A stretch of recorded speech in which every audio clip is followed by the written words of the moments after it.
अस्सलाम वालेकुम everyone, my name is Aamir Hussain और आप देख रहे हैं कॉमर्स ऑनलाइन। अकाउंटिंग के टारगेट पेपर के हवाले से बहुत से स्टूडेंट्स ने हमने रिक्वेस्ट की कि सर टारगेट पेपर बनाएं। अब मैंने सोचा कि टारगेट पेपर बनाऊं तो फिर रिक्वेस्ट आएगी कि सर इसको काइंडली सॉल्व कर दें। तो स्टूडेंट्स के लिए आज ईद के दिन पर्टिकुलरली पूरा दिन काम किया है और सॉल्व टारगेट पेपर की वीडियो लेकर स्टूडेंट्स के सामने आया हूं। उम्मीद करता हूं कि इस वीडियो के बाद अकाउंटिंग का पेपर आप बहुत ही अच्छे तरीके से सॉल्व करेंगे और अच्छे से मार्क्स स्कोर करेंगे। देखिए, टारगेट पेपर है, सॉल्व्ड है और ख्वाहिश ये होगी कि आप इस वीडियो को पूरा देखिएगा डाउनलोड किए बगैर। बहुत से डाउनलोड कर लेते हैं तो इससे क्या होता है कि चैनल पर जो है एवरेज जो वीडियो ड्यूरेशन है वो कम आता है। अब इतनी एफर्ट्स करता हूँ, घंटे घंटे की वीडियोस होती हैं, एक वीडियो बनाने में बहुत टाइम लगता है। देखिए, आज एक पूरा दिन जो है ईद का दिन आप स्टूडेंट्स के लिए एफर्ट्स किए हैं और इसका रिटर्न कुछ भी नहीं चाह रहा, सिर्फ ये चाह रहा हूँ कि आप अच्छी सी दुआएं करें मेरे लिए और हाँ, वीडियो को देखें और डाउनलोड किए बगैर देखें और सबसे ज़रूरी बात अपने दोस्तों के साथ शेयर करें। Stay bless. और चलिए आज की क्लास स्टार्ट करते हैं। क्वेश्चन में आपको कह रहा है Adnan, Usman and Kashan are partners with capital balance of ₹2 lakh, 3 lakh and 3,50,000 respectively. Capital are fixed and separate current accounts are maintained. The partnership agreement provided us as under. Annual salary है 72,000 and 48,000 to Usman and Kashan respectively. Commission to Adnan है 50,000 और remaining balance to be distributed in the ratio of their capital. Net loss for the year ended December 31st, 2021 was 1,20,000. अब यहाँ पर सबसे पहले जो चीज़, जब भी आप division of profit and loss account का सवाल कर रहे हो तो रिक्वायर को देखें कि आपसे क्या मांग रहा है। तो पहले आपको कह रहा है भाई आप बनाए इनकम डिस्ट्रीब्यूशन समरी। आपने कहा अच्छा भाई, सवाल में इनकम डिस्ट्रीब्यूशन समरी मांगी है। और दूसरी चीज आपसे कह रहा है कि record entries in journal for the distribution of net loss, और जर्नल की एंट्रीज को बनाए नेट लॉस का डिस्ट्रीब्यूशन करते हुए, यानी जो भी नेट लॉस आ रहा है उसको पार्टनर्स में डिवाइड करना है, डिस्ट्रीब्यूशन करनी है और उसकी जर्नल एंट्री बनाए। देखिए, सवाल में आपको उनके ओपनिंग कैपिटल दिए हुए और ये बता दिए कैपिटल फिक्स है। दैट मीन्स कि जो भी अब चेंजिंग आएगी वो कौन से अकाउंट में आएगी? करंट अकाउंट में। मैंने मल्टीपल चॉइस क्वेश्चन अकाउंटिंग के सॉल्व करवाए हैं बहुत सारे, और वह तमाम मल्टीपल चॉइस क्वेश्चन में 2 से 3 बार मैं ये बता चुका हूं कि जब भी पार्टनर के कैपिटल फिक्स होंगे तो करंट अकाउंट पार्टनर का सेपरेट मेंटेन किया जाएगा और ये करंट अकाउंट कैपिटल का नेचर रखता है, ये करंट अकाउंट कैपिटल ही समझा जाएगा। तो जो भी प्रॉफिट होगा या लॉस होगा इस करंट अकाउंट में मेंटेन किया जाएगा। अब चलिए सवाल को सॉल्व करते हैं। सबसे पहले आपको क्वेश्चन में देखें नेट लॉस दिया हुआ है 1,20,000। आपने इस तरह कॉलम बना रहे हैं। पहले कॉलम में लिखना है अदनान, यानी पार्टनर्स के नाम लिखने हैं, अदनान, उस्मान, काशान और बैलेंस। नेट लॉस आपके पास 1,20,000। तो देखिए मैंने ब्रैकेट लगाया हुआ है, इस ब्रैकेट का मतलब है कि ये माइनस हो रहा है। याद रखिए अकाउंटिंग में जब भी आप माइनस कर रहे हो तो उसे ब्रैकेट के थ्रू सॉल्व करेंगे और ब्रैकेट से ही शो करेंगे। अब एनुअल सैलरी बताई जा रही है कि 72,000 एंड 48,000। अच्छा, ये एनुअल सैलरी लिखी है। अगर कभी सवाल ने बोले मंथली सैलरी तो आपने उसको उस सैलरी को 12 से मल्टीप्लाई कर देना है, याद रखिएगा। अगर बोले मंथली सैलरी तो किससे मल्टीप्लाई करेंगे? 12 से। अच्छा, लेट्स सपोज बिजनेस स्टार्ट हो रहा है सितंबर में और ईयर एंड हो रहा है दिसंबर में, तो कितने मंथ कारोबार चला होगा? सितंबर 1, अक्टूबर 2, नवंबर 3, दिसंबर 4। दैट में सितंबर, अक्टूबर, नवंबर, दिसंबर 4 महीने कारोबार चला होगा। तो सैलरी भी कितने मंथ की रिकॉर्ड करेंगे? 4 महीने की। लेकिन यहां इस सवाल में मैं एनुअल सैलरी कह रहा है 72,000 उस्मान की एंड 48,000 काशान की। कैसे पता चला? पहले लिखा है 72,000 हैंड लिखा है और फिर लिखा है 48,000 और यहां पर भी पहले उस्मान का नाम लिखा है और फिर हैंड लिखे काशान का नाम लिखा हुआ है। तो हम ये समझ गए कि भाई पहली सैलरी जो 72,000 उस्मान की है और फिर काशान की है और ये एनुअल सैलरी, लिहाजा मैंने यहाँ सैलरीज लिखा। उस्मान के कॉलम में 72,000 लिख दिया और काशान के कॉलम में 48,000 लिख लिया। इन दोनों को प्लस करूंगा तो मेरे पास आ रहा है 1,20,000। ये भी मैंने माइनस में कर दिया। यहाँ पर जो भी वैल्यू आएगी उसको आपने माइनस करना है इस वैल्यू से, इस बैलेंस अमाउंट से, इस टोटल अमाउंट से। आगे बढ़ते, कहा जा रहा है कमीशन है अदनान का 50,000 रुपये, आपने कमीशन लिखा, अदनान ने कॉलम में 50,000 लिख लिया और ये यहां पर 50,000 को माइनस में शो करवा दिया। इसके बाद कह रहे हैं remaining balance to be distributed in the ratio of their capital.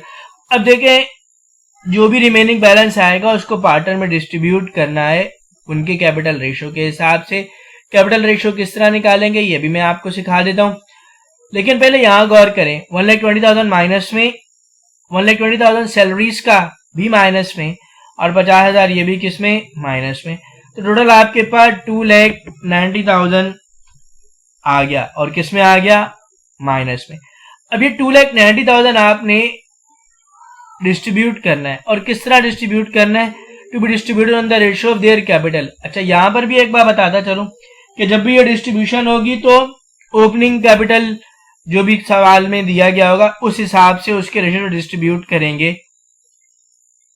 जब वो कहे कि according to the capital distribute करना है, कैसे डिस्ट्रीब्यूट करेंगे, according to the opening capital.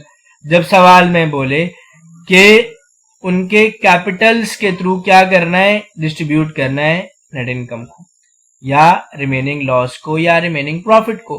तो अब जरा गौर करें, अदनान का कैपिटल कितना है, 2 लाख, उस्मान का कैपिटल कितना है, 3 लाख और काशान का कैपिटल कितना है, 3,50,000। आपने किया क्या कि अब आपको इनका रेशियो निकालना है और आपने इस तरह से लिखा distribution of remaining loss among partners. अब ये 3 पार्टनर है, अदनान का 2 लाख, उस्मान का 3 लाख और काशान का 3.5 लाख। आपने कहा इनको मैं डिवाइड कर दूं 5 से तो आपके पास रेशियो आ जाएगा 467। किस तरह आएगा, देखो ये 4 0 यहां से भी काट दिए, 4 0 मैंने यहां से भी कट कर दिए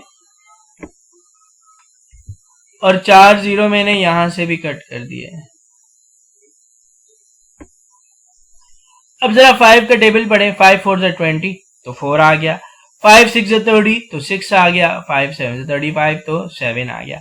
अच्छा अब आप 4 6 10 10 और 17 टोटल हमारे पास जो रेशियो है, इनका टोटल जो रेशियो है वो 17 है। अदनान का इसमें पार्ट कितना है, 4, उस्मान का 6 और काशान का 7। हमने टोटल 2,90,000 जो लॉस है वो डिस्ट्रीब्यूट करना है, तो 2,90,000 लिखा, मल्टीप्लाई बाय 4 डिवाइडेड बाय 17 तो अदनान का आ रहा है 68,235। उस्मान का लिखा 2,90,000 मल्टीप्लाई बाय 6 डिवाइडेड बाय 17 तो 1,02,352। काशान का 2,90,000 मल्टीप्लाई बाय 7 डिवाइडेड बाय 17 तो ये हमारे पास आ रहा है 1,19,413। अब मैंने ये सारी अमाउंट यहां माइनस में लिखी है और यहां बता भी रहा हूं कि ये डिस्ट्रीब्यूशन लॉस है कौन से रेशो से, 467 जो कि मैं कैलकुलेट कर चुका हूं। अब 50,000 प्लस में था, 68,235 माइनस में, प्लस माइनस माइनस साइन आएगी बड़ी वैल्यू की और मैंने बताया माइनस के साइन को ब्रैकेट में लिखेंगे, तो यहां हमारे पास आ रहा है 18,235। उस्मान का देखें 72,000 प्लस में था, 1,02,352 रुपए माइनस में, इन दोनों को माइनस किया, आंसर आ रहा है मेरे पास 30,352। काशान का 48,000 है, 48,000 को माइनस कर देंगे 1,19,413 से, तो आंसर आ रहा है 71,413। यहां तक हमारा पहला पार्ट हो गया, यानी हमने इनकम डिस्ट्रीब्यूशन समरी बना लिया। अच्छा सही बनाइए गलत बनाइए कैसे पता चलेगा, 90% केसेस में आप इन तीनों को प्लस करें, जो आपका ये टोटल जो आ रहा है इन तीनों को आप प्लस करें तो आपके पास ये जो शुरू में जो नेट लॉस दिया गया होगा उसके बराबर आना चाहिए। अब देखिए 18,235, 30,352 और 71,413, मैं इनको जमा करूंगा तो मेरे पास आएगा 1,20,000 रुपए और ये सब माइनस में, क्योंकि इनके साथ साइन क्या लगा हुआ है, देखो ब्रैकेट लगा हुआ है, इसका मतलब ये सब माइनस में। अब आते हैं जनरल के पार्ट की तरफ। देखिए हमने डिस्ट्रीब्यूट कितना करना है पार्टनर में, 18,235 अदनान का है, 30,352 उस्मान का है और 71,413 काशान का है। हमने एंट्री बनानी है, डेट डाल दी 2021 दिसंबर की 31 और कहा Adnan current account debit, Usman current account debit, Kashan current account debit. अच्छा, करंट अकाउंट क्यों डेबिट कर रहे हैं, कैपिटल क्यों नहीं कर रहे, क्योंकि यहां पर पार्टनर से कैपिटल फिक्स है और सवाल में भी उन्होंने बता दिया है कि भाई आपको क्या यूज करना है, आपको करंट अकाउंट जो है वो मेंटेन करने, लिहाजा हम यहाँ करंट अकाउंट लिख रहे हैं। अच्छा, अब सवाल ये पैदा होता है डेबिट क्यों कर रहे हैं, क्योंकि इनको लॉस हो रहा है इसलिए हम डेबिट कर रहे हैं। देखिए इनके टोटल में ये सब वैल्यू किसमें, माइनस में, तो इसलिए हमने ये सब तीनों वैल्यूज को किसमें, कौन से कॉलम में लिखा है, डेबिट के कॉलम में लिखा है। अच्छा, लेट सपोज एक सवाल आ जाए जिसमें भाई ये प्लस में हो, ये माइनस में और ये माइनस में, तो जो माइनस वाली वैल्यूज है उनको डेबिट में लिखोगे और जो प्लस वाली वैल्यू उसको क्रेडिट में लिखोगे। लेकिन इस सवाल में तीनों ही पार्टनर्स को लॉस हो रहा है, लिहाजा हमने उनके करंट अकाउंट को डेबिट किया और expense and revenue summary account को क्रेडिट कर दिया। ये क्वेश्चन हमारा यहाँ पर खत्म होता है।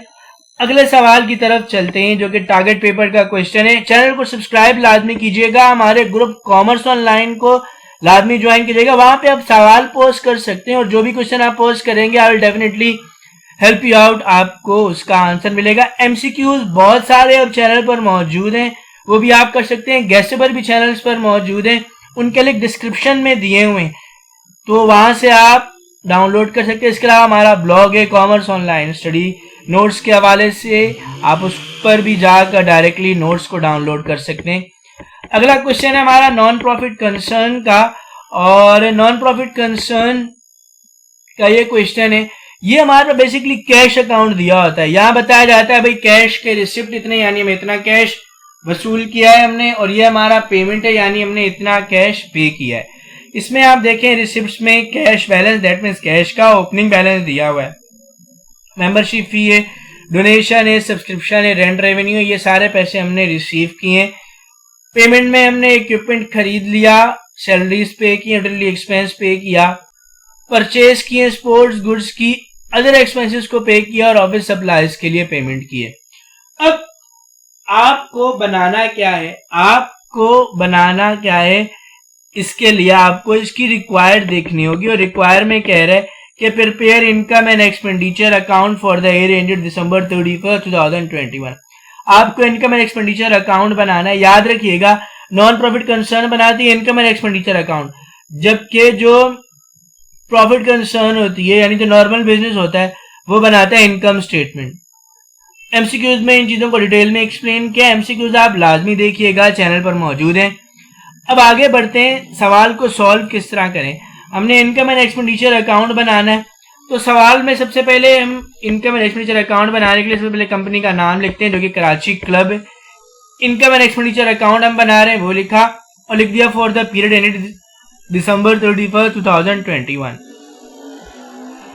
एक कॉलम में हमने लिखा एक्सपेंडिचर, दूसरे कॉलम में लिख लिया इनकम। अब सबसे पहले हमने किसको देखना है, हमने एक्सपेंसेस को देखना है, एक्सपेंडिचर को देखना है, जो कि हमें पेमेंट से पता चलेगा। अच्छा देखो, इक्विपमेंट हमारा एसेट है, खर्चा तो नहीं है, एसेट को हम रिकॉर्ड नहीं कर रहे। इनकम एंड एक्सपेंडिचर अकाउंट में हम सिर्फ लिखेंगे एक्सपेंसेस को और रेवेन्यू को। तो सैलरीज एक्सपेंस हमारा पहला खर्चा है। अच्छा जी, जब भी एक्सपेंस लिखने लगे तो देखें भाई क्या उससे रिलेटेड कोई एडजस्टिंग इंफॉर्मेशन दी हुई है, तो हाँ दी हुई है, बोल रहा है प्रीपेड सैलरीज। अब यहां दो चीजें समझा रहा हूं, जरा गौर से सुनिएगा और समझिएगा। एक्सपेंस में एक्रूड एक्सपेंस को या एक्सपेंस पेबल को या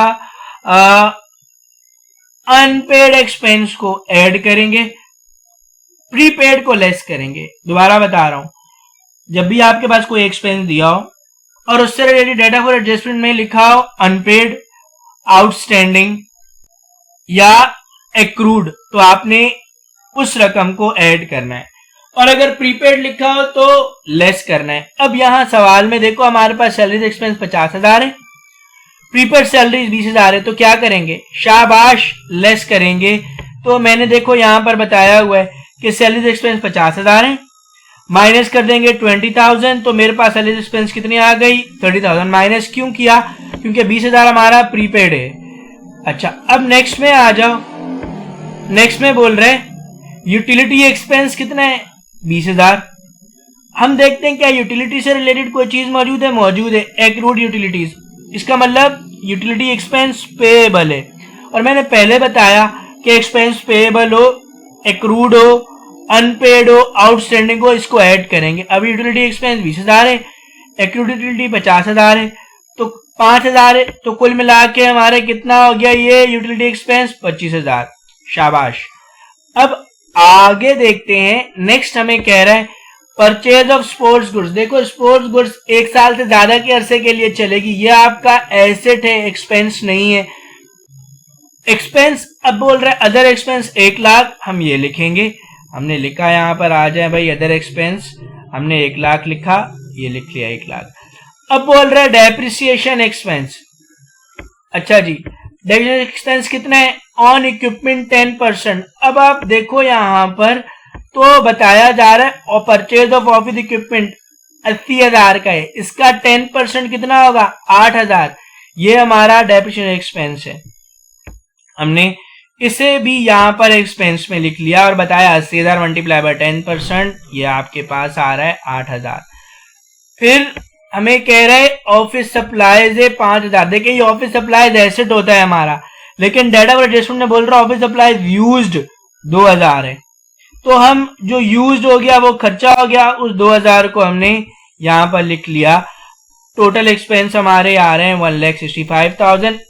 जब आप भी टोटल लिख रहे हो तो पेंसिल से छोटा सा लिखो। आप देखो मैंने इसको छोटा सा कर दिया है, छोटा सा लिखा है, लो और छोटा कर दिया। पेंसिल से छोटा सा लिखना है। अब आ जाते हैं इनकम साइड की तरफ। इनकम साइड हमें रिसिप्ट में बताएगा, क्योंकि जब भी इनकम होती है हमारा पैसे आते हैं। यहां पर करने से पहले एक चीज बताता चलूं, जब भी कोई भी रेवेन्यू है आप उसको लिखने लगे तो इस बात का ख्याल रखिएगा, एक्रूड होगा यानी एक्रूड इनकम हो, इनकम रिसीवेबल हो तो यह आपने ऐड करना है। अच्छा, अनअर्न्ड हो या रिसीव्ड इन एडवांस हो तो लेस करना है। अभी मेंबरशिप फीस 90,000 है, हम देखेंगे मेंबरशिप फीस से रिलेटेड कोई चीज मौजूद है, हाँ लिखा हुआ है अनअर्न्ड मेंबरशिप फीस 2,000। अब क्या करेंगे, शाबाश लेस करेंगे, क्योंकि अनअर्न्ड को हमेशा लेस किया जाता है। हमने बोला मेंबरशिप फीस 90,000 माइनस 2,000। अब हम ये देखेंगे क्या कोई एक्रूड है, ये बोल रहे हैं एक्रूड मेंबरशिप फीस 10,000। तो जैसा कि मैंने आपको बताया कि एक्रूड को रिसीवेबल को ऐड करेंगे इनकम में भी और एक्सपेंस में भी। तो यहां पर देखो एक्रूड इनकम है वो हमने 10,000 ऐड कर दिया, देखो लिखा हुआ है एक्रूड मेंबरशिप फीस, तो एक्रूड को ऐड कर दिया और अनअर्न्ड को लेस कर दिया, अनअर्न्ड को लेस कर दिया 2,000। तो हमारे पास कुल अमाउंट आ रही है 98,000 मेंबरशिप फीस की। देन इसके बाद डोनेशन का कह रहा है, डोनेशन है 50,000 रुपए, हमने कह दिया डोनेशन 50,000, वो लिख दिया डायरेक्ट, क्योंकि उससे रिलेटेड कोई यहाँ पर एडजस्टिंग मौजूद नहीं है। सब्सक्रिप्शन 1,20,000 है और सब्सक्रिप्शन से रिलेटेड भी कोई अमाउंट डेटा ऑफ एडजस्टमेंट में मौजूद नहीं है, तो डोनेशन 50,000 और सब्सक्रिप्शन 1,20,000 ऐसे ही लिख दिया। अब इसके बाद आ जाए आपके पास नेक्स्ट है रेंट रेवेन्यू। रेंट रेवेन्यू कितनी है, 50,000 रुपए, और अनअर्न्ड कितना है, 12,000। देखो हमने पहले याद करो क्या किया, जब भी आपके पास रेंट रेवेन्यू या कोई भी रेवेन्यू दी हो और अनअर्न्ड हो तो अनअर्न्ड हमेशा लेस करेंगे उसमें से। तो 50,000 में से आपने 12,000 लेस किया, आपके पास आ गया 38,000। इन तमाम वैल्यूज का सम किया 3,06,000 आ रहा है, आपने इसे भी पेंसिल से छोटा सा लिख दिया। अब आपने दोनों साइड का टोटल किया, आपने बोला अच्छा भाई 3,06,000 बड़ी वैल्यू, तो बड़ी वैल्यू दोनों तरफ आपने लिख ली और डबल लाइन लगा दी नीचे। अब छोटी साइड 1,65,000, दैट मीन एक्सपेंडिचर वाली साइड छोटी है, इनकम वाली साइड ज्यादा है, बड़ी है, तो आपने बोला इसका मतलब ये हमें क्या हो रहा है, सरप्लस हो रहा है। आपने 3,06,000 को माइनस कर दिया 1,65,000 से, तो आपके पास 1,41,000 रुपए सरप्लस आ रहा है, और ये आपका क्या है, ये आपका सरप्लस है, दैट मीन्स एक्सपेंडिचर कम है और इनकम ज्यादा है। नेक्स्ट क्वेश्चन की तरफ चलते हैं, और नेक्स्ट क्वेश्चन है हमारा पार्टनरशिप एडमिशन का। इसमें बोल रहा है A and B are partners with capital 60,000 and 40,000 respectively, sharing profit and loss with the ratio of 3:1. They agree to admit C as a partner. अब वो सी को एडमिट कर रहे हैं और हमने बनानी जनरल एंट्री हर केस की सेपरेटली. केस 1 में बोल रहा है C invested sufficient cash to acquire 1/5 interest in the total capital of the firm. जब भी आप सफिशिएंट कैश का क्वेश्चन सॉल्व करने जा रहे हैं इसी मेथड से सॉल्व करेंगे, कभी कोई गलती नहीं होगी. आप लिखें शेयर ऑफ सी 1/5 जो कि सवाल में दिया हुआ है, ये रहा. Share of old partner. अच्छा, शेयर ऑफ ओल्ड पार्टनर कैसे निकालेंगे? देखिए टोटल फर्म का जो शेयर है हमने बोला वो 1 है. सही है. 1 क्यों है? क्योंकि सर कह रहे हैं. बोले 1 क्यों है? क्योंकि सर बोल रहे हैं. बस इसको आपने माइनस करना है शेयर ऑफ सी से. शेयर ऑफ सी यहां पर 1/5 है तो आपके पास आ जाएगा 4/5. आपके पास अगर कोई भी कैलकुलेटर है आप उस कैलकुलेटर में इस तरह करें, पहले 1 लिखें, फिर माइनस का बटन दबाएं, फिर इस तरह ब्रैकेट लिखें, फिर 1 लिखें, फिर डिवाइड का साइन प्रेस करें और फिर 5 को इस तरह प्रेस करें और फिर एंटर दबाएं तो आपके पास आंसर आ जाएगा 4/5. जिनके पास साइंटिफिक कैलकुलेटर है वो ये कर सकते हैं, आराम से हो जाएगा आपका. और इसके पीछे क्या कैलकुलेशन है उसके लिए आप मेरी फॉर्मेशन की जो वीडियोस हैं उनको देखिए, आपको समझ में आ जाएगा कि भाई ये किस तरह से सर ने सॉल्व किया है. फॉर्मेशन की वीडियोस चैनल पर मौजूद है, आप देख सकते हैं, जिसमें बताया जा रहा है कि भाई ये किस तरह से रेशियो सॉल्व किया जाता है, इसकी कैलकुलेशन क्या है. खैर, अब हमने कहा ओल्ड पार्टनर्स कैपिटल वो कितना है 60,000 प्लस 40,000 जो कि आपके पास आ रहा है 1 लाख रुपए. न्यू फर्म कैपिटल कैसे निकालेंगे? देखिए ओल्ड फर्म का कैपिटल कितना है 1 लाख. आपने कहा ओल्ड पार्टनर्स के रेशियो को रिवर्स कर दो. देखो ओल्ड पार्टनर का रेशियो कितना है 4/5. इसको रिवर्स कर देंगे क्या हो जाएगा 5/4. यानी ओल्ड पार्टनर का कैपिटल 1 लाख है, उसे आपने लिखा, उसको ज़रब कर दिया 5/4 से तो आपके पास आ जाएगा 1,25,000 रुपए और ये न्यू फर्म्स कैपिटल है. देन 1,25,000 को मल्टीप्लाई कर दें 1/5 से. 1/5 से क्यों? क्योंकि अब आपको सी की इन्वेस्टमेंट निकालनी है. आपने कहा टोटल फर्म का कैपिटल 1,25,000 रुपए और सी इसमें 1/5 इंटरेस्ट के लिए आ रहा है, लिहाजा आपने इसको मल्टीप्लाई कर दिया 1/5 से तो आपके पास 25,000 आ गया. इसका मतलब सी कारोबार में 25,000 रुपए कैश लेकर आ रहा है. कैसे पता चला कैश लेकर आ रहा है? क्योंकि सब मेथड ही सफिशिएंट कैश का है. आपने कहा डेट, सवाल में अगर कोई डेट दी हो तो ठीक है, अदरवाइज आप यहां इस तरह 1 लिख लें. फिर बताया जा रहा है कैश आपके पास डेबिट और सी कैपिटल क्रेडिट होगा. क्यों? क्योंकि कारोबार में कैश आ रहा है 25,000, डेबिट हो गया और सी कैपिटल क्रेडिट हो गया. नरेशन आपने लिखी to record C invest cash in business. आगे बढ़ते हैं. अब बोल रहे हैं invest 70,000 cash for 1/3 interest in the total capital of 1,80,000. सबसे पहले यह पहचानना जरूरी है कि यह सवाल गुडविल का है या बोनस का. मैं आपको एक छोटी सी हिंट देता हूं, उससे आप फौरन पहचान लेंगे कि यह सवाल गुडविल का है या बोनस का. देखिए ओल्ड पार्टनर का कैपिटल कितना है? इसका 60,000, इसका 40,000, टोटल कितना हो गया? टोटल हो गया 1 लाख रुपए.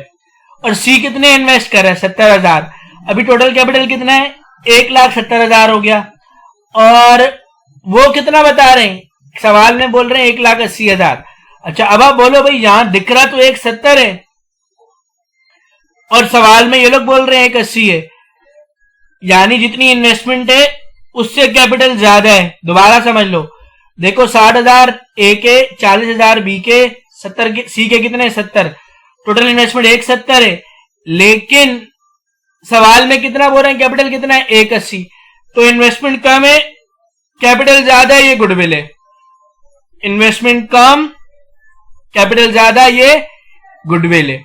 तो ये तो आपको बात समझ में आ गई कि ये सवाल किसका है? गुडविल का सवाल है.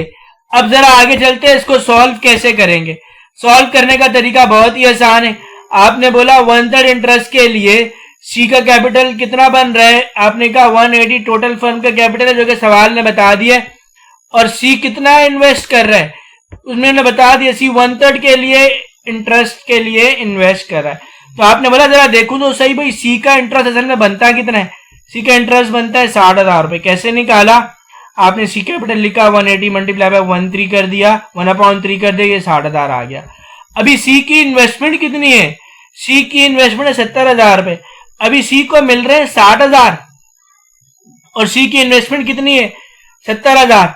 तो सी को फायदा और नुकसान हो रहा है। आप बोलोगे सर सी को तो नुकसान हो रहा है, तो इसका मतलब फायदा किसको हो रहा है, दूसरे पार्टनर को हो रहा है। अब क्योंकि ये गुडविल मेथड है तो कोई पार्टनर अपना कैपिटल कम नहीं करता, लिहाजा हम ये बोलेंगे ये गुडविल किसकी है, ये ओल्ड पार्टनर की है, क्योंकि सी अपना कैपिटल कम करने के लिए तैयार बिल्कुल भी नहीं है। अब आपने बोला अच्छा भाई ये गुडविल ओल्ड पार्टनर की है, अब करेंगे कैसे। तो जब भी टोटल कैपिटल नए पार्टनर के लाए गए सरमाए से ज्यादा हो तो ये गुडविल होगी। ये मैंने आपको समझा दिया। पुराने पार्टनर कैपिटल था 1 लाख रुपए, नया पार्टनर आ रहा है 70,000, टोटल हो रहे थे 1,70,000। लेकिन सवाल ने बोला टोटल कैपिटल 1,80,000 है, तो इसका मतलब गुडविल होगी।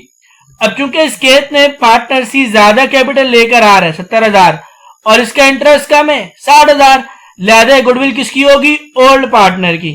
अब जरा देखते हैं कैसे कैलकुलेट करेंगे। अब जब भी गुडविल टू ओल्ड पार्टनर की हो तो आपने इस तरह कैलकुलेट करना है। किस तरह कैलकुलेट करना है, आपने कहा न्यू फर्म कैपिटल 1,80,000, वो कैपिटल लिख लिया आपने। इन्वेस्टमेंट ऑफ ओल्ड पार्टनर्स यानी जितने भी कारोबार में पार्टनर है उनकी इन्वेस्टमेंट लिखनी है। देखो ए की इन्वेस्टमेंट कितनी है 60,000, बी की इन्वेस्टमेंट कितनी है 40,000, सी की इन्वेस्टमेंट सवाल में दी हुई है 70,000। तो अब इन तीनों पार्टनर की इन्वेस्टमेंट मिलाई कितनी आ रही है, टोटल इन्वेस्टमेंट 1,70,000। आपने बोला ओल्ड पार्टनर की गुडविल है कितनी 1,10,000। अब ये गुडविल डिस्ट्रीब्यूट किस तरह करेंगे, उसके लिए आपने बोला मिस्टर ए लिखा और मिस्टर बी लिखा। गुडविल कितनी डिस्ट्रीब्यूट करनी है 10,000। अब उनका रेशो क्या होगा, आप अगर सवाल में शुरू में देखें तो सवाल में आपको बता रहा है कि sharing profit and loss with the ratio of 3:1। अभी 3:1, इसका टोटल रेशो कितना हो गया 4, जिसमें से ए का 3 है और बी का 1 है। आपने बोला भाई ए का 3 दैट मीन्स ए का 3/4 और बी का 1 दैट मीन्स 1/4, तो आपके पास 7,500 आ रहा है ए का और 2,500 आ रहा है बी का। एंट्री कैसे बनाएंगे, बहुत ही आसान है। सी कैश लेकर आ रहा है तो बोला cash debit C capital credit 70,000 रुपए से, क्योंकि ये गुडविल मेथड है, कोई भी पार्टनर अपना कैपिटल कम करने के लिए तैयार नहीं है, लिहाजा सी के सारे पैसे वो खुद लेके जाएगा। अब गुडविल डेबिट हो जाएगा 10,000 रुपए से, और क्योंकि ये गुडविल ए और बी को मिल रही है तो ए का कैपिटल बढ़ रहा है। आपने बोला ए का कैपिटल कितने से बढ़ा, 7,500 रुपए से, तो लिहाजा ए का कैपिटल क्रेडिट करेंगे 7,500 से और बी का कैपिटल क्रेडिट करेंगे कितने से 2,500 रुपीज से। तो ये आपका डेबिट 10,000 रुपीज हो गया। आपने गुडविल भी क्या कर दी, बहुत ही आराम से पार्टनर्स को डिस्ट्रीब्यूट कर दी। देखिए बहुत ही मेहनत से क्वेश्चंस बनाए हैं, टारगेट पेपर सेट किया और उनको सॉल्व भी किया इस ईद के दिन, just because of you students. तो आप लोग वीडियो को समझिएगा, देखिएगा, चैनल को सब्सक्राइब कीजिएगा, वीडियो को शेयर लाजमी कीजिएगा अपने फ्रेंड के साथ। और हाँ भाई नेट चलते हुए देख लेना, डाउनलोड नहीं करना, इतनी मेहनत की है, घंटे की वीडियो हो गई अब तो। अब आगे बढ़ते हैं, issue of share and debenture का क्वेश्चन है और टारगेट पेपर का ये अगला क्वेश्चन है। इसमें बोल रहा है रिसीव एप्लीकेशन 25,000 शेयर्स के कंपनी ने 25,000 शेयर्स की एप्लीकेशन रिसीव किए और हर शेयर कितने का है 11 रुपए का। ये देखिए सवाल में आपको कह रहे हैं कि 25,000 शेयर्स की एप्लीकेशन रिसीव किए और हर शेयर कितने का है 11 रुपए का। बस शुरू में तो यहां रुक जाए। आपने बोला अच्छा भाई हम बोलते हैं bank debit share application credit, क्योंकि पहले काम में कंपनी ने शेयर्स रिसीव एप्लीकेशन रिसीव की 11 रुपए के हिसाब से 25,000 हमने मल्टीप्लाई किया। 2,75,000 डेबिट, 2,75,000 से क्रेडिट। देन बोल रहा है कंपनी ने 20,000 शेयर इश्यू किए। अच्छा ये याद रखिएगा, जब भी आप शेयर कैपिटल को, जब भी हमेशा शेयर कैपिटल को पार वैल्यू से क्रेडिट करेंगे। और नॉर्मली जितने भी क्वेश्चन सेकेंड ईयर कॉमर्स में आए हैं वहां पर शेयर की जो पार वैल्यू है वो 10 है। तो सबसे पहले तो भाई आप बोलो 20,000 शेयर इशू कर रहा हूं, शेयर की पार वैल्यू 10 है, आपने कहा share capital 20,000 multiply by 10, 2 lakh से ये क्रेडिट हो गया। हर शेयर पर ₹1 एक्स्ट्रा मिल रहा है, जो भी एक्स्ट्रा होगा ये प्रीमियम होगा। मैंने मल्टीपल चॉइस क्वेश्चन में लास्ट के 2016 के जो मल्टीपल चॉइस क्वेश्चन सॉल्व करवाए उसमें ये समझा दिया पार वैल्यू क्या होती है, ये भी बता दिया डिस्काउंट क्या होता है और प्रीमियम क्या होता है, तो डिटेल में समझाया, वहां भी देख लेना। अभी फिर बता रहा हूं, जब भी पार वैल्यू से ज्यादा पर शेयर सेल करें ये प्रीमियम है, पार वैल्यू से कम पे करें ये डिस्काउंट है।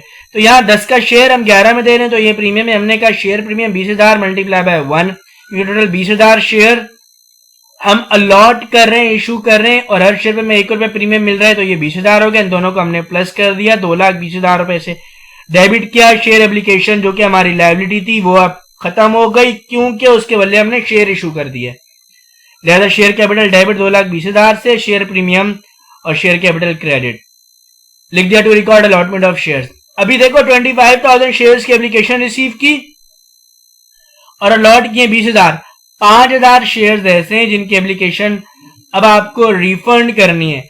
अब देखो जब शेयर एप्लीकेशन रिसीव की थी आपने बोला bank debit share application credit 25,000 multiply by 11, क्योंकि 25,000 की दरख्वास्त आई थी।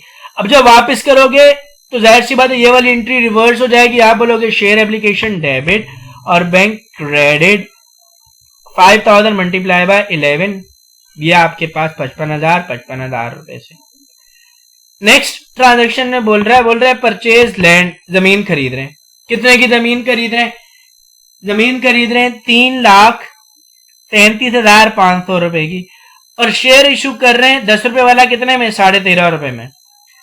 तो अब आपने क्या करना है, आपने बोला जमीन तो खरीद रहे हैं 3,37,500 रुपए की, लैंड डेबिट कर दिया आपने 3,37,500 रुपए से।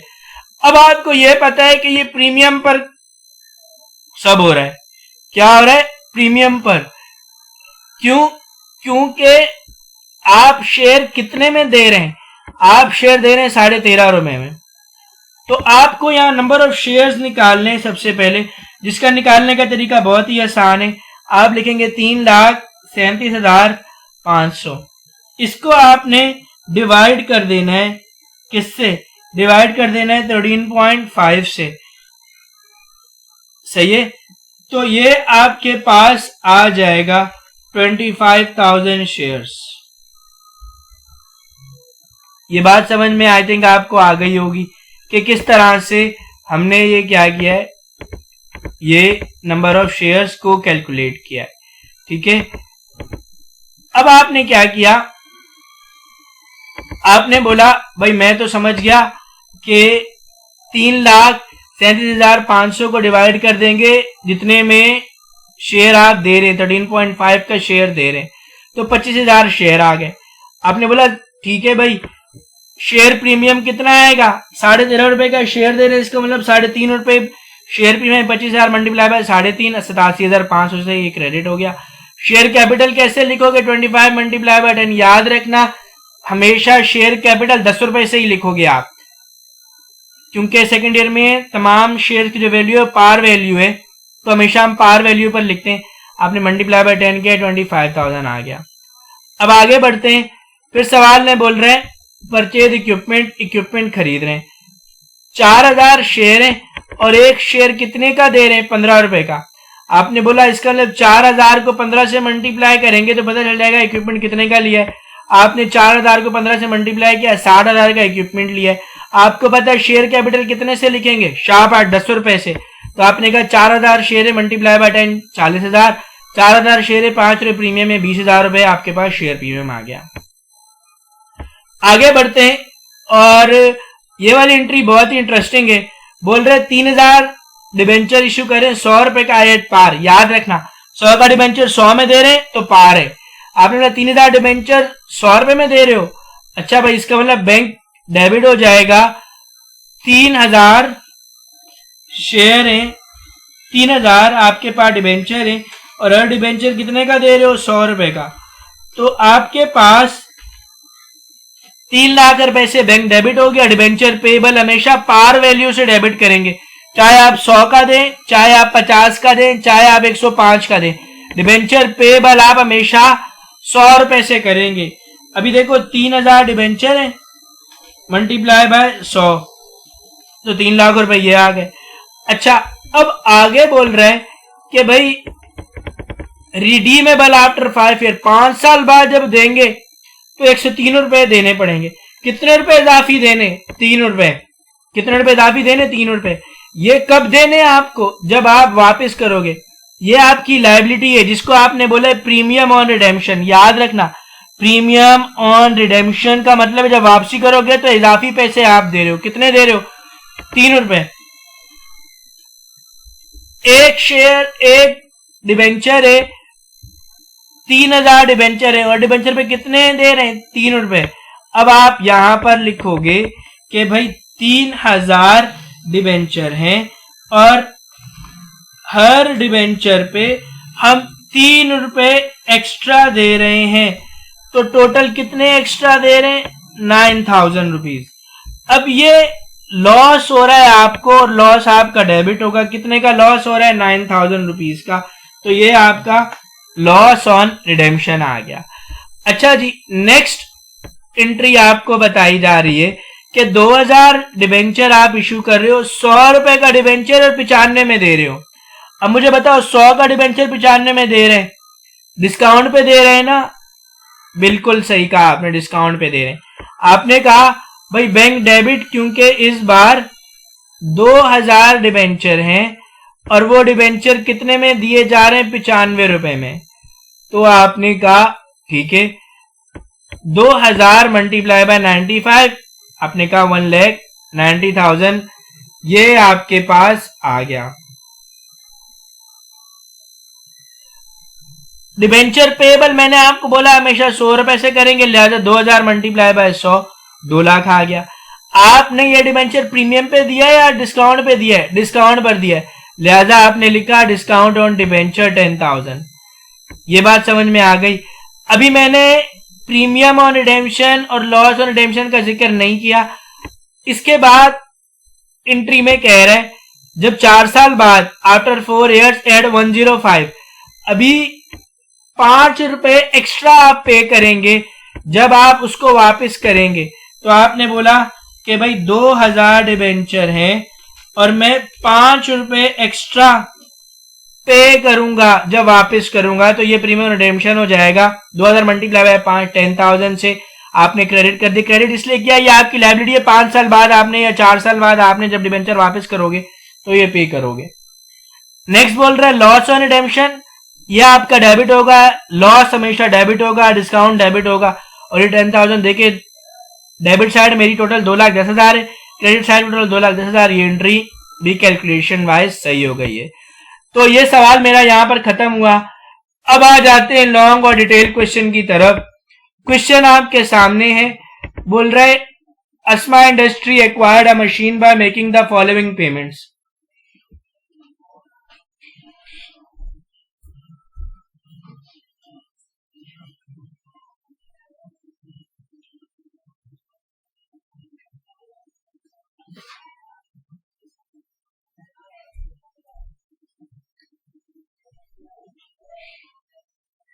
नेट कैश प्राइस है 1,16,000, उसमें 16% सेल्स टैक्स शामिल है। ट्रांसपोर्टेशन 5,000 है, इंश्योरेंस इन ट्रांजिट 6,000 है, fire insurance for the next 2 year 6,000 है, इंस्टॉलेशन चार्जेस 15,000 है, charge to repair the damage cause during the installation 3,000 है। पहली रिक्वायरमेंट है, आपको बोल रहा है classify the above payment into capital expenditure and revenue expenditure. मैंने चैनल में डेप्रिसिएशन के टॉपिक की एक वीडियो डिटेल में रखी हुई है, आप उस वीडियो को लाजमी देखिएगा। उससे 2 कॉन्सेप्ट आपके बहुत ही क्लियर हो जाएंगे कि डेप्रिसिएशन, डिप्लीशन, एमोटाइजेशन क्या होता है और ये रेवेन्यू एक्सपेंडिचर और कैपिटल एक्सपेंडिचर क्या होते हैं। तो फिलहाल ये समझ ले वो एक्सपेंडिचर जो कि मशीन की कॉस्ट में शामिल होते हैं उसको हम कैपिटल एक्सपेंडिचर बोलेंगे, और वो एक्सपेंडिचर जो कि मशीन की कॉस्ट में शामिल नहीं होते उसको हम रेवेन्यू एक्सपेंडिचर बोलेंगे। वो एक्सपेंडिचर जिससे फर्म को 1 साल से ज्यादा के लिए फायदा होता है कैपिटल एक्सपेंडिचर है, और वो एक्सपेंडिचर जिससे फर्म को 1 साल से कम अरसे के लिए फायदा होता है वो रेवेन्यू एक्सपेंडिचर है। वो एक्सपेंडिचर जो हम एक ही बार करते हैं कैपिटल एक्सपेंडिचर है, वो एक्सपेंडिचर जो कि बार बार करेंगे वो रेवेन्यू एक्सपेंडिचर है।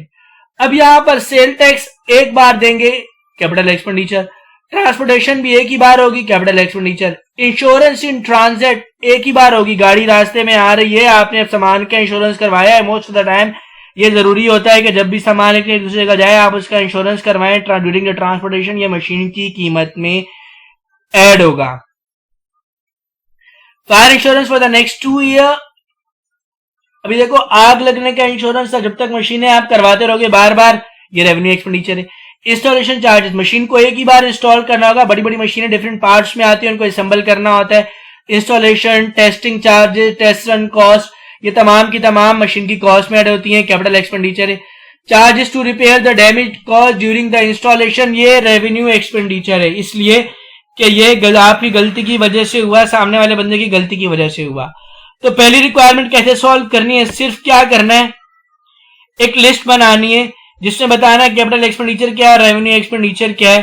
तो देखो कैपिटल एक्सपेंडिचर सेल्स टैक्स है, ट्रांसपोर्टेशन है, इंश्योरेंस इन ट्रांजिट है, इंस्टॉलेशन चार्जेस, फायर इंश्योरेंस और रिपेयर चार्जेस ड्यूरिंग इंस्टॉलेशन, ये आपके पास क्या है, ये रेवेन्यू एक्सपेंडिचर है। अब जरा आते हैं सेकंड रिक्वायरमेंट की तरफ। इसमें सेकंड रिक्वायरमेंट में बोल रहा है give an entry to record acquisition of machine and another entry to record revenue expenditure by debiting general expense account. अभी इसमें एंट्री आपसे कहिए कि भाई वो बताएं मशीन को एक्वायर करने की। अच्छा मैंने क्या किया, मैंने मल्टीपल एंट्रीज बनाई है एक एक सेपरेट करके ताकि आपको समझाना आसान हो जाए। और सबसे पहले देखो ध्यान में रखो कि कैश प्राइस आपके पास 1,16,000 है जिसमें 16% सेल्स टैक्स है। तो सबसे पहले आपको यह बताना है कि भाई मशीन की कॉस्ट कैश प्राइस के बगैर कितनी थी। तो आपने कहा इसको कैलकुलेट करना बहुत आसान है, जनरल एंट्री बनाने के लिए आपको पहले कॉस्ट ऑफ मशीन कैलकुलेट करनी पड़ेगी। सबसे पहले आपने कहा कैश प्राइस 1,16,000 जो कि बताई हुई है, उसके लिए आपको यह बताना है कि भाई वैसे असल में मशीन की कॉस्ट कितनी थी सेल्स टैक्स के बगैर। तो आपने कहा 100 डिवाइडेड बाय 1116, या आपके पास 1,00,000 रुपए मशीन की कैश प्राइस आ गई। इसमें सेल्स टैक्स 16% शामिल था जो कि आपने बोला कैपिटल एक्सपेंडिचर है 16,000, और ऊपर जो कैपिटल एक्सपेंडिचर दिए हुए उन तमाम को हमने यहां लिख दिया जो कि ट्रांसपोर्टेशन था 5,000, इंश्योरेंस इन ट्रांजिट था 6,000, इंस्टॉलेशन चार्जेस है 15,000, टोटल एक्सपेंडिचर आपके पास इन सबको जमा किया 42,000 और कॉस्ट ऑफ मशीन आपके पास आ रही है 1,42,000। अब इनकी ही जनरल एंट्री बनानी है। आपने कहा cash price machine debit cash credit 1,00,000 रुपए से, फिर वो तमाम कैपिटल एक्सपेंडिचर आपने डेबिट किए जो कि ऊपर सवाल में दिए गए थे और कैश को क्रेडिट कर दिया। फिर इन तमाम कैपिटल एक्सपेंडिचर को आपने मशीन में ऐड कर दिया, दैट मीन मशीन डेबिट, और वो तमाम कैपिटल एक्सपेंडिचर क्रेडिट। तो यहां पर आपने क्लोज कर दिया उन कैपिटल एक्सपेंडिचर को। तो जितने भी कैपिटल एक्सपेंडिचर है वो मशीन में ऐड हो जाते हैं। तो फ्यूचर में भी आप जो भी क्वेश्चन करें इसी तरह से कीजिएगा, आपके लिए बहुत ही आसानी हो जाएगी। अब रेवेन्यू एक्सपेंडिचर को वो कह रहे जनरल एक्सपेंस में ट्रांसफर करें। हमारे पास 2 रेवेन्यू एक्सपेंडिचर थे, एक था फायर इंश्योरेंस और एक था रिपेयर चार्जेस। तो हमने बोला prepaid fire insurance 6,000, debit repair charges 3,000, debit और कैश क्रेडिट। उन्होंने बोला इन एक्सपेंडिचर को जनरल एक्सपेंस अकाउंट में ट्रांसफर करें। तो मैंने कहा भाई ये दोनों एक्सपेंस डेबिट हो रहे हैं, जब जनरल एक्सपेंस अकाउंट में ट्रांसफर करूंगा तो जनरल एक्सपेंस अकाउंट डेबिट हो जाएगा 9,000 से और ये दोनों एक्सपेंस क्रेडिट हो जाएंगे। तो यूं हमने ए पार्ट कंप्लीट कर लिया जनरल एंट्री का। अब बी पार्ट बहुत ही आसान है, बोल रहा है अ machine was acquired on March 31, 2009 at a cost of 80,000. its salvage value was estimated at 1,60,000 and useful life 32,000 working hour. और आपको हर ईयर के वर्किंग आवर भी दिए हुए। आपको बता रहा है कंप्यूटर अमाउंट ऑफ डेप्रिसिएशन और अलाउंस फॉर डेप्रिसिएशन का सेटअप अकाउंट बना है 3 साल के लिए। देखो ये सवाल बहुत आसान है, जब भी आपको वर्किंग आवर मेथड दिया हो या यूनिट आउटपुट मेथड दिया हो तो आप मंदरजा झेल फॉर्मूला यूज करेंगे और इस मेथड से करेंगे तो इंशाल्लाह ताला तमाम सवालात हल हो जाएंगे।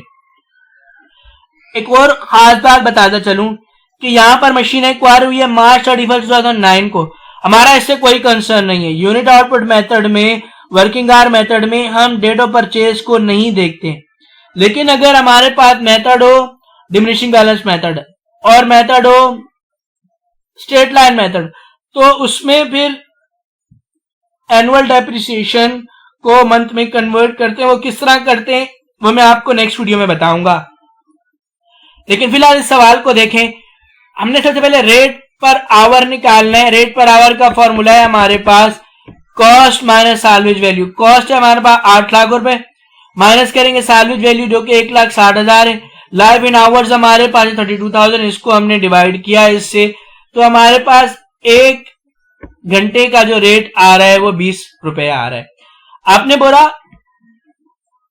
अब आपको इन तीनों ईयर्स का क्या चाहिए, डेप्रिसिएशन चाहिए, तो आपने कहा फॉर्मूला है hours work multiply by rate per hour. अभी 2009 में मशीन ने काम किया है 3200 आवर्स, 2010 में 4800 आवर्स, 2011 में 4000 आवर्स।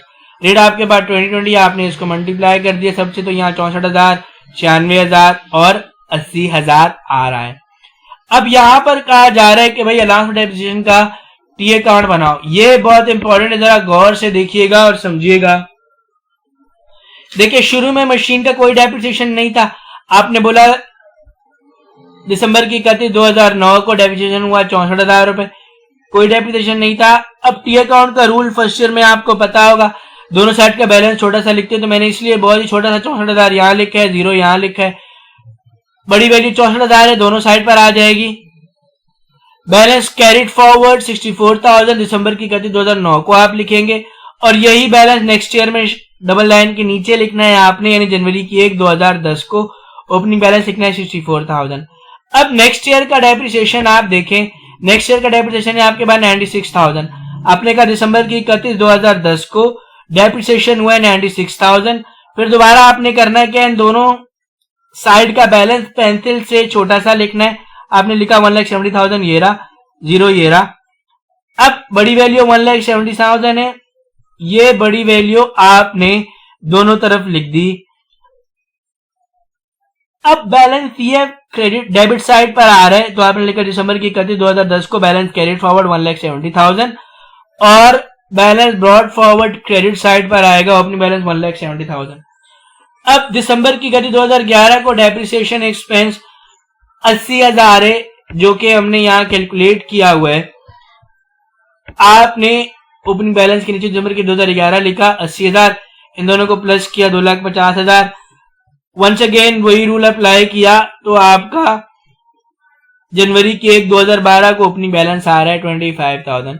याद रखिएगा डेप्रिसिएशन का अकाउंट, डेप्रिसिएशन एक्सपेंस का अकाउंट, क्योंकि एक्सपेंस से क्लोज हो जाता है, लेकिन अलाउंस फॉर डेप्रिसिएशन का अकाउंट ये चलता रहता है जब तक मशीन हमारे पास है। सी पार्ट है इसका, बोल रहे हैं the balance sheet of mister Asim as on December 31 2008 show machinery. अभी ये बता रहे बैलेंस शीट में इस तरह बता रहे हैं 4,000 की मशीनरी है और अलाउंस फॉर डेप्रिसिएशन 45,000 है। आपको डेप्रिसिएशन कैलकुलेट करना है 2009 और 2010 का under diminishing balance method. Diminishing balance method का फॉर्मूला आपके पास है cost minus accumulated depreciation multiply by rate. दिसंबर की 31 2009 को आपने डेप्रिसिएशन कैलकुलेट करना है। कॉस्ट आपके पास देखिए सवाल में दी हुई है कितनी, 4 लाख रुपए, और एक्यूमुलेटेड डेप्रिसिएशन दिया है 45,000 और रेट दिया हुआ है 15%। आपने कहा 4,000 माइनस 45,000 मल्टीप्लाई बाय 15%, ये आ गया आपके पास 53,250। बिल्कुल इस तरीके से 2010 में आपने कहा कि एक्यूमुलेटेड डेप्रिसिएशन निकाला, और वो किस तरह निकाला, 45,000 में 53,250 को जमा किया, तो ये आपके पास आ गया 98,250। आपने इसको इसमें से माइनस किया, जो अमाउंट आई उसका 15% निकाला, आ रहा है 45,262। लेट्स सपोज 2011 का बोलता निकालने का, तो आप किस तरह निकालते, 98,250 को प्लस कर देते 45,262 में, जो अमाउंट आती उसको माइनस करते 4,000 से, और फिर मल्टीप्लाई कर देते 15% से, तो आपके पास 2010 का भी डेप्रिसिएशन आ जाता। आपको रिक्वायरमेंट बोल रहा है एडजस्टिंग एंट्री बनाओ दिसंबर की 31 2010 की। दिसंबर की 31 2010 को जो डेप्रिसिएशन आ रहा है आपके पास 45,262.5 आ रहा है। आपने बोला depreciation expense debit, allowance for depreciation credit, ये एडजस्टिंग एंट्री आपने बनाई है दिसंबर की 31 2010 की अमाउंट से, जो कि 45,262 है। फिर आपको बोल रहा है क्लोजिंग एंट्री बनाओ। आपके पास क्लोजिंग एंट्री है दिसंबर की 31 2009 की। अभी क्लोजिंग एंट्री कैसे बनेगी, मैंने अभी आपको बताया एक्सपेंसेस को क्लोज करते। तो जब भी आप क्लोजिंग एंट्री बनाए तो क्लोजिंग एंट्री किस तरह बनाएंगे, एक्सपेंसेस रेवेन्यू समरी डेबिट और डेप्रिसिएशन एक्सपेंस क्रेडिट। 2009 दिसंबर की 31 को कह रहा है बनाओ, तो 2009 को डेप्रिसिएशन हमारे पास कितना था, 53,250 रुपए। तो यूं आपके पास ये पेपर कंप्लीट हो गया। उम्मीद करता हूं कि आपने अच्छे से इन तमाम क्वेश्चंस को समझा होगा। पेपर की खूब अच्छे से तैयारी कीजिएगा। कोई भी क्वेश्चन हो तो आप हमारे ग्रुप कॉमर्स ऑनलाइन को ज्वाइन करके वहां पोस्ट कर सकते हैं। I will definitely answer. Comment section में लाजमी बताइएगा कि मेरी ये एफर्ट आपको कितनी अच्छी लगी और सवाल किस हद तक आपको समझ में आए। कोई भी प्रॉब्लम हो उसे लाजमी डिस्कस कीजिएगा। चैनल को सब्सक्राइब कीजिएगा, अपने फ्रेंड्स के साथ इस वीडियो के लिंक को लाजमी शेयर कीजिएगा। और हाँ, देखिए इतनी एफर्ट्स की हैं, वीडियो को डाउनलोड करने से बेहतर है कि आप इसको ऑनलाइन ही देखिए, ताकि वीडियो रैंक हो और दूसरे स्टूडेंट्स को ऑटोमेटिकली ये वीडियो पहुंच जाए, दूसरे स्टूडेंट्स का भी भला हो। अपना बहुत ख्याल रखिएगा। टिल देन, अल्लाह हाफिज, ईद मुबारक।